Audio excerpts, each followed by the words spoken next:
Hello and welcome to the Attention Shift. In the weeks, the Sidemen proved that the most important TV show of the month didn't actually happen on TV, but on YouTube, with a format older than most of their fans. Apple and Netflix decided the streaming wars were overrated and just teamed up to split Formula One between them like two mates sharing a lovely takeaway. The Premier League announced it's launching its own streaming service starting in Singapore. And if you think that's just about football, you've definitely not been paying attention. VfL Wolfsburg, glad I got that out, quietly built 100 AI colleagues. They even gave them names like Ulf and Hannah and handed them to every department in the club, saving 6 figures without hiring a single person. And JioHotstar just handed 500 million Indian viewers an AI that speaks 19 languages and told the search bar, it's done, without further delay. You know the drill. 5 stories, 5 minutes. Ready, Joe? I wasn't until I heard you read it. I knew I'd messed that up. Brilliant. So, safe to say news reading wasn't your calling. Absolutely not. You did great, Ed. Okay, right, I'm going to kick off. Sidemen Sunday, which is something that has been ongoing for ages. I don't think you were aware that Sidemen Sunday has been a regular feature of their channel, was it? Oh. I speak as the mother of a son who's been watching Sidemen Sunday religiously for at least 6-7 years. So it's not really any surprise that they've already come up with original formats. They did Sidemen Inside, that was then licensed to Netflix, who took 2 seasons. But they've been playing in the sandbox of old formats of late. They did some Supermarket Sweep not so long ago. You might remember that one. And now they have done a fully licensed adaptation with Fremantle of Family Fortunes, which I remember, and I know you remember, but a lot of people won't remember what Family Fortunes was. The interesting thing about this, and I'll relate it to sports in a minute, is this idea that there is no appointment viewing on YouTube. One, I think Sidemen have already busted that myth with Sidemen Sunday. Yeah. But the idea that actually they can corral some of their not insignificant audience on a Sunday night to watch a reboot of a decades-old format is not to be sniffed at, really. For anybody who thinks that the Sidemen aren't a serious creator group, I think that really, that's one in the eye for you. But the interesting thing was that they're using other parts of their media ecosystem. So our survey says the 100 people surveyed who used to give the answers for Family Fortunes, they're using their direct-to-consumer platform, Side Plus, as their database for asking these questions, which is really smart because it brings along their existing audience. It directs them to go and watch Sidemen Sunday because they feel like they're invested and they're integrated into the making of the show, which is really, really clever. So they're bringing their community along with it. But then it plays into 2 things. As you know, I was at MIP London last week. I interviewed YouTube and the BBC about their partnership that we spoke about on this podcast a couple of weeks ago. And we were talking about that more premium TV-like experience on YouTube. Well, this is exactly that. So then if we think about how Fremantle is now basically functioning as an IP wholesaler, it's sitting on a ton of rights, format rights, not just archive, but formats rights. It's now acting as an IP wholesaler to creators saying, here's our sandbox, here's all of our archive. Do you want to come in and have a rummage around? And if there's anything you like, we'll do a deal. Think about what you could potentially do with that in sports. I think that's really interesting. I was thinking about loads of old sports formats that I used to watch when I was a kid growing up. My mum and dad used to watch, even my grandparents. They could be given a new lease of life with creator groups. And then I got to thinking about there could even be, I reckon, in the next 12, 18 months, a top European football club could say, again, looking back on into its archive and basically its history, and say to a creator group, what do you want to do with this? Come and have a play around. You've got all the archive, you've got all the previous seasons data, you've got, it might have been when they won the Champions League 20, 30 years ago. Come and do something and we'll co-produce and you can stick it on your YouTube channel. So I think that's really interesting. Where do you think it could go? If the Sidemen are starting something, where could it go in sport? Yeah, I think it is interesting. like I said, I remember when I worked at ITV a number of years ago as well. And we were sort of in between projects, and we started rummaging around similarly at in the archive because, as the saying goes, there's no new ideas. Like there's plenty of stuff there. You worked in TV for a long time as well, and you'd have seen that yourself. I think what I liked about what the Sidemen have done with this is, the Sidemen have turned reality TV for them into a fan data engine, and what they're doing really cleverly as well is by, the survey says using Sidemen Plus as the means by how they get the opinion from the fans, and ultimately creating that you only get to take part if you're a subscriber in this. Like anyone can watch the content, but only subscribers get the opportunity to actually impact the content. So they're getting the subscribers to ultimately impact the editorial narrative. And I think what's clever for Fremantle as well is like, look, these formats are going to exist forever. And what it does is it brings them back into the consciousness where maybe people have forgotten about them. And I think, like you say, from a sporting perspective, there's plenty of stuff that people have done in the past. There's no reason why they can't bring it around again. Yeah, and it's money for old rope. All of this stuff sits there. It's all available. It's not being utilised, but it's there. So Fremantle can open it up and say, look, come in. And it's not just Sidemen. It could be anyone. But I do think that there's opportunities with sports, not just with people like Fremantle who've produced sports stuff, but you've got IP rights holders like big football clubs that could just come in and say, look, you're expert at this. This is what we've got access to. This is our data. This is our content. This is our archive. This is stuff that we've done in the past. Come and do something with it, and we'll co-produce it with you. But you can create it in a way that's going to make sense to that audience, and that we don't really know how to leverage. So I think that's fascinating. My bet is the football club's going to do something similar with a creator group soon. Yeah, be interesting to see if they picked up, like say, on a format from sort of yesteryear from TV as well, and repurposed it in the sporting environment. Like anyone could. Grandstand. Well, yeah, exactly. Yeah, I mean, there's loads of ways. Loads of ways of doing it right. Right, the next story. So, Apple TV and Netflix, you'd imagine are competitors, even though everyone's on each other's platform these days with their carriage deals, have done a deal on the back of Apple TV doing the deal with F1, where they're going to become the exclusive home of F1 in the US. Well, they're not becoming the exclusive home of F1 in the US anymore, because Netflix are also going to be taking the races too. So, It's interesting, right? Because there's a lot been going on, and Netflix have been in the media quite a lot recently as well in terms of what they've been up to, and managed to walk away with $2.8 billion for a deal they never did. It's interesting that Apple have taken this, and I think to a certain degree, Apple have decided to do this right. We saw what happened with the MLS, where they became the broadcaster, the streamer of the MLS, and when it was put behind the walled garden, it's probably not helped the MLS grow. And I think F1, as much as they want to work with Apple, they've seen the success of the film. The distribution's not there, so Apple have had to find a way. So I think this is a clever way of making sure that Apple are still the leader in this, but ultimately they can ensure that the content is reaching a big enough audience, because it's so important to Liberty Media, right, as being a US business, that, and also on the back of Drive to Survive, that F1 continues to grow in the US.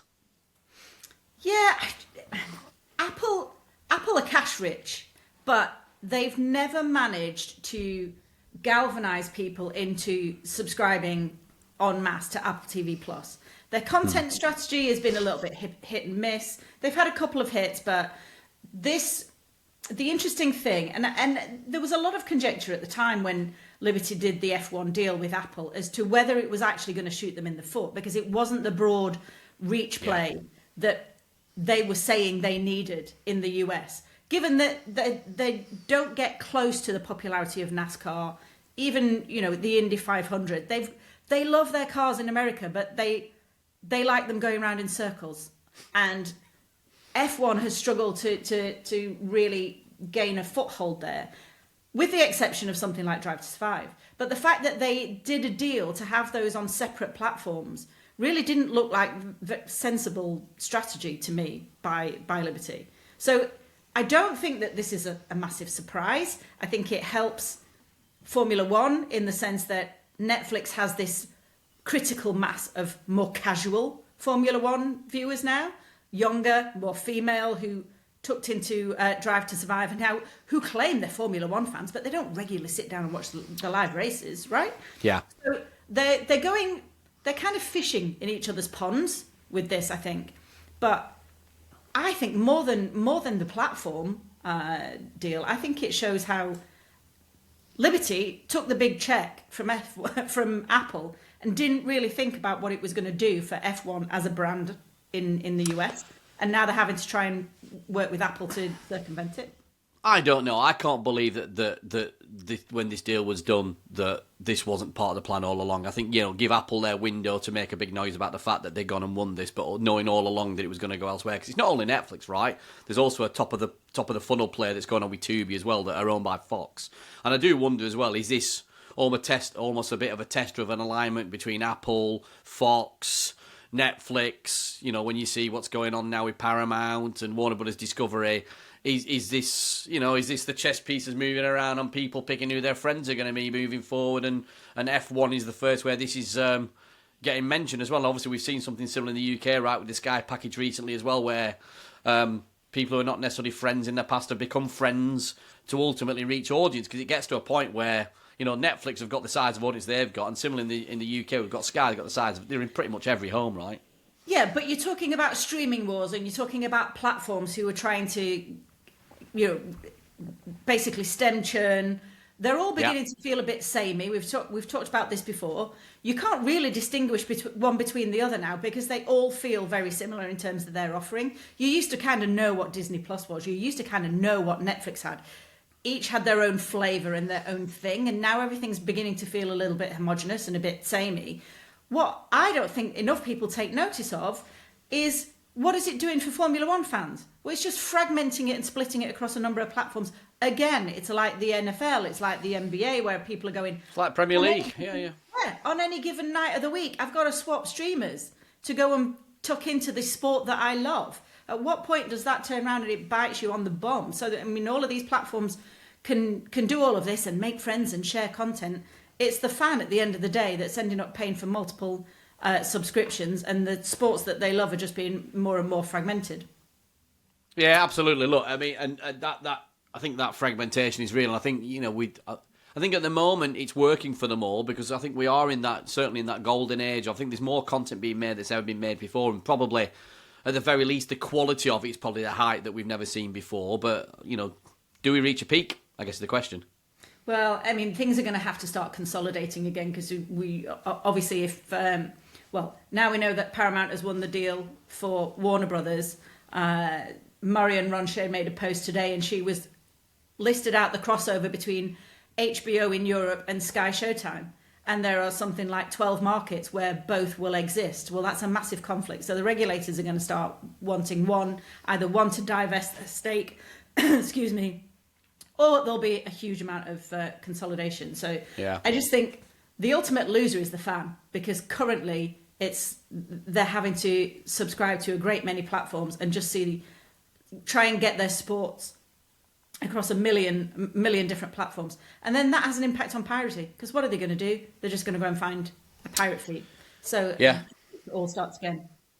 However, do you know what? Next story, and this tees up the next story pretty well, because if we're thinking about putting content together in one place, not fragmenting it, and maybe dealing with the piracy problem, we've got Premflix. Why didn't they call it Premflix? I mean, they should have called it Premflix. To be fair, it's probably trademark, but... Yes, as you said before, the worst kept secret in sports. So Premier Plus, I think it is. Premier League's going D2C, launching its streaming service in Singapore next season. So for the first time, they will own the entire stack from production, because they're taking that back in-house from IMG, and then they will own the platform and distribute it. What do we think? There's lots and lots of stories this week on LinkedIn, people going, this is going to make billions. I think they perhaps underestimate how expensive it is to run a streaming platform.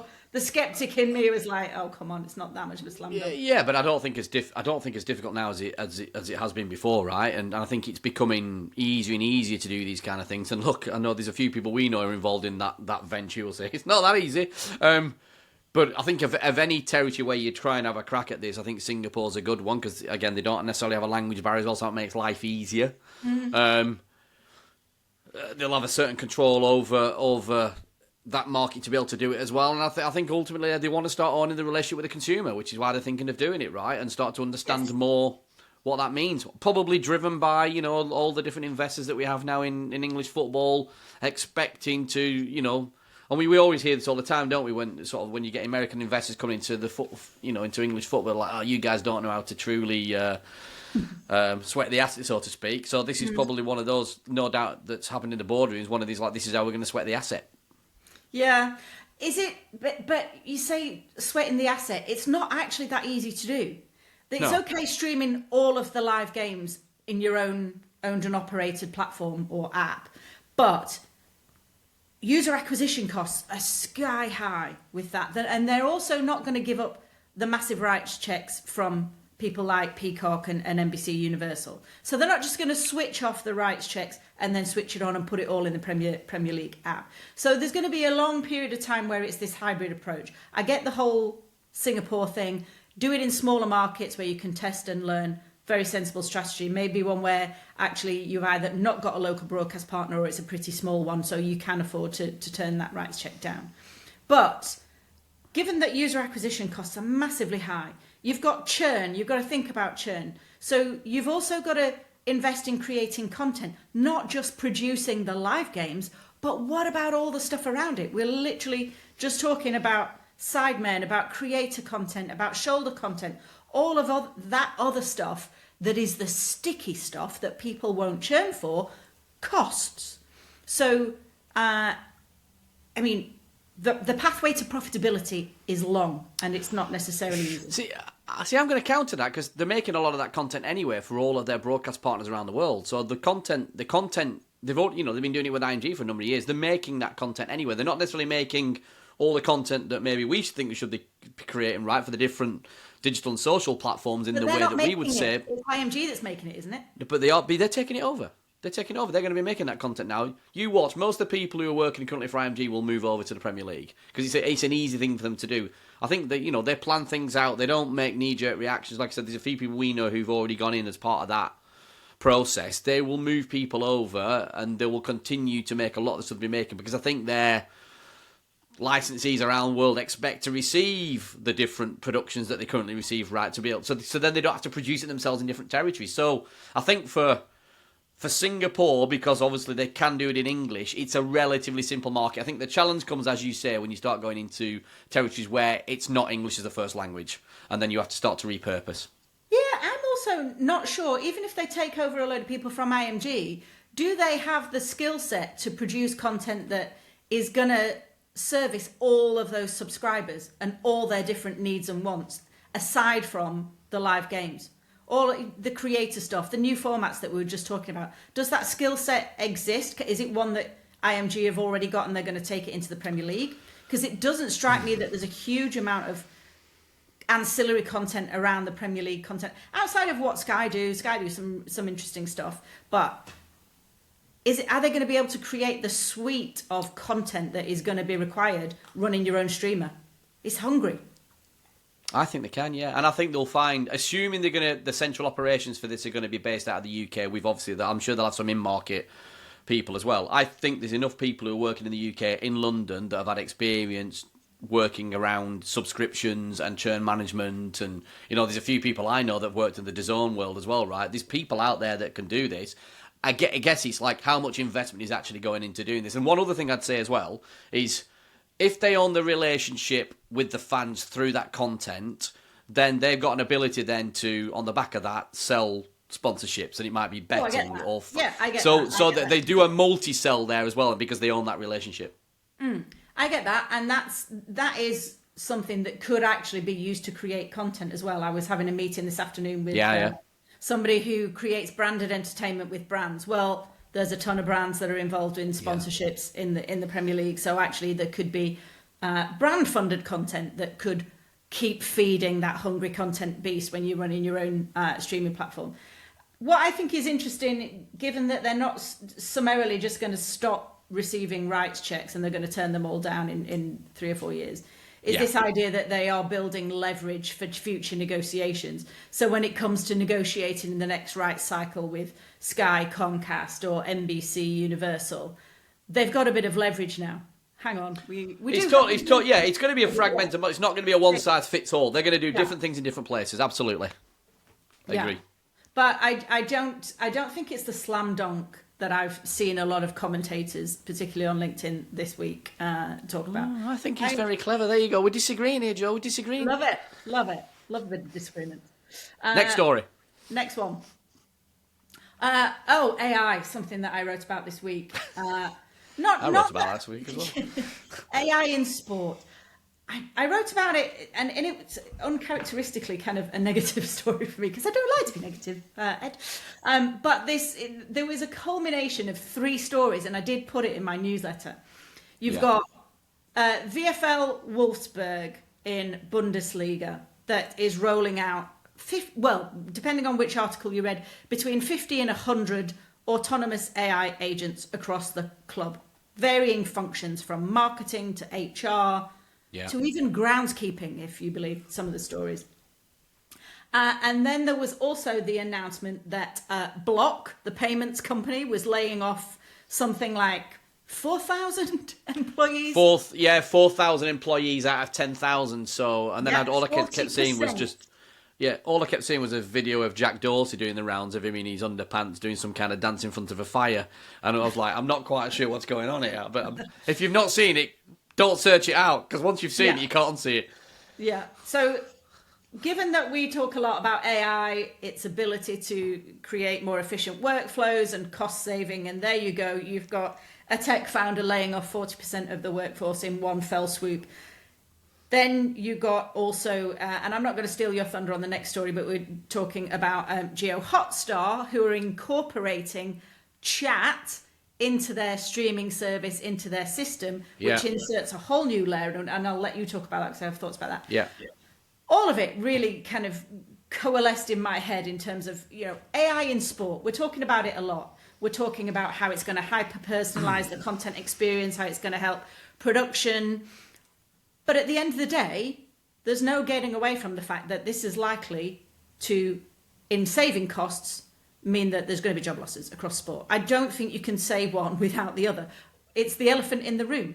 If you don't need a massive marketing team because you've got a chat GPT agent doing a lot of it for you, or you don't need a specialist agency that's coming in and doing deals for you, or even, legal support, then there's going to be knock-on effects across the wider sports industry and those sports functions. So I think we need to talk about it.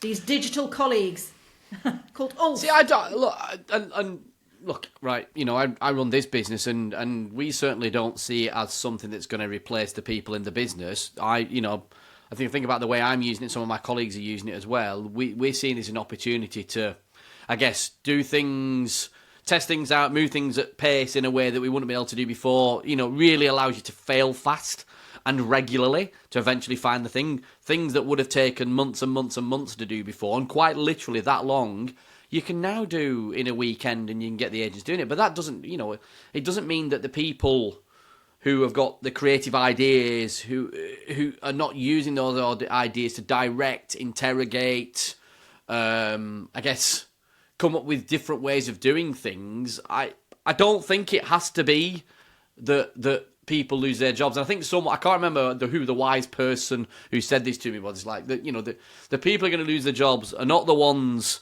that basically get replaced by AI, the ones who don't know how to use AI. Now, look, only time will tell, right? Who knows?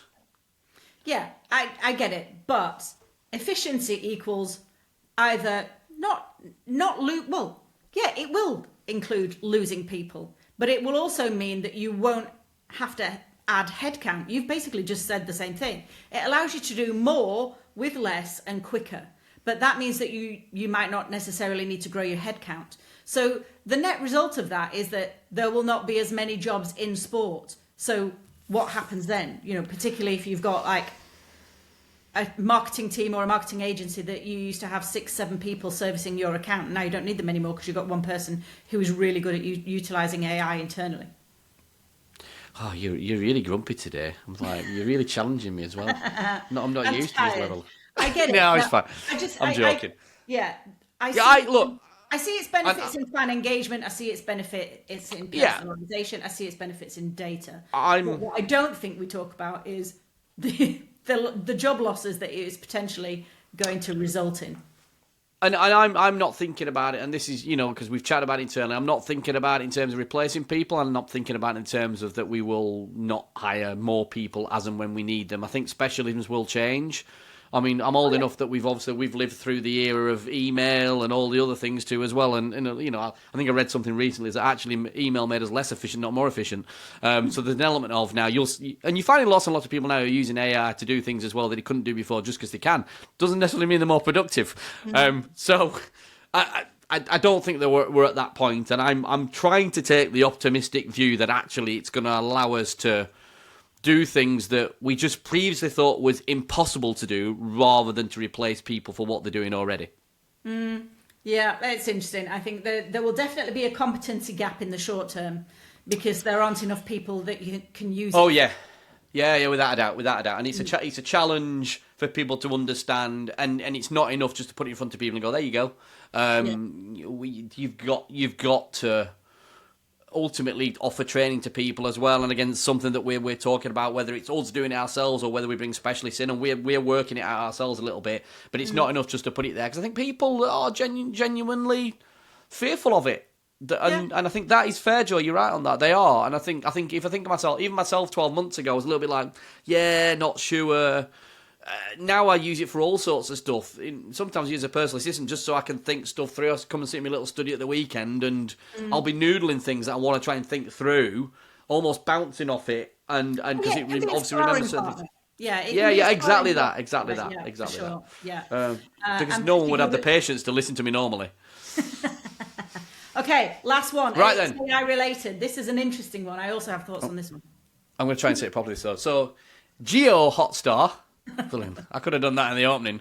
I've done a deal with OpenAI, right? So they're looking at this as the end of search and the rise of conversation. So ultimately what they're trying to drive is, so anyone who doesn't know, JioHotstar are the Reliance Disney streaming behemoth in India. 500 million Indian views, so like absolutely huge.